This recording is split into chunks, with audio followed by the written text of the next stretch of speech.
अस्सलामुअलैकुम संगियों, क्या हाल है? ठीक हो? सारे अपने कम्मा काजा चो सो मसरूफ हो। ते आज सरकार गल उसी जेड़े लोग न बाहर दियां कंट्रियां विचों इत्थों गए मजदूरियां ते सब तो पहला तो जनाब दुआ मंगसा कि अल्लाह पाक उन्होंने सेहत देवे ते उन्होंने रोज़ी वही बरकत करे। ते उस तो बाद जनाब उन्होंने फैमिली नूं सब्रो जमील अता फरमावे ते खैर नाल जान ते खैर नाल आउन। जनाब ये जोड़े लोग बाहर दियां कंट्रियां जाने ना, सऊदीया हो गया, दुबई हो गया, इंग्लैंड हो गया, यूरोप हो गया, यूके हो गया, ये एडे सौखे नहीं बहने ते बेचारे बड़े बड़े पैसे ला के बहने ते उत्थे करने मजदूरियां ही न।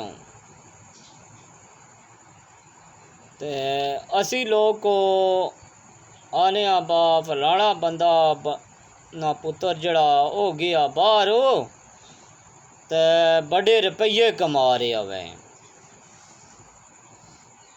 सजड़ों गल ये है कि ये उस बंदे की पता ना जिस नाल वरती रही होवे।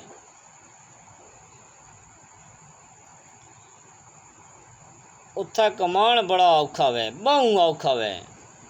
हकीकत तुहानूं दसां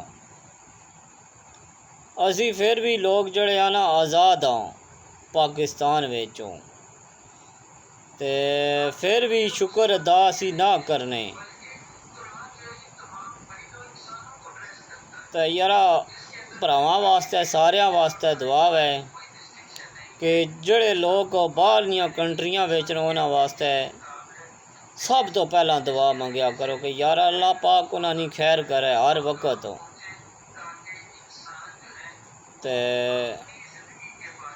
अल्लाह पाक उन्हां खुश रखे, आबाद रहन, वसते रहन। ते तुसी भी जनाब दुआ मंगया करो बाहर वालियां कंट्रियां आलियां, हर बंदा जड़ा ना खुश रवे ते आबाद रवे। लोग तुहाड़े वास्ते दुआई मंगने न, तुसी सारे मुसलमाना तक दुआ मंगया करो।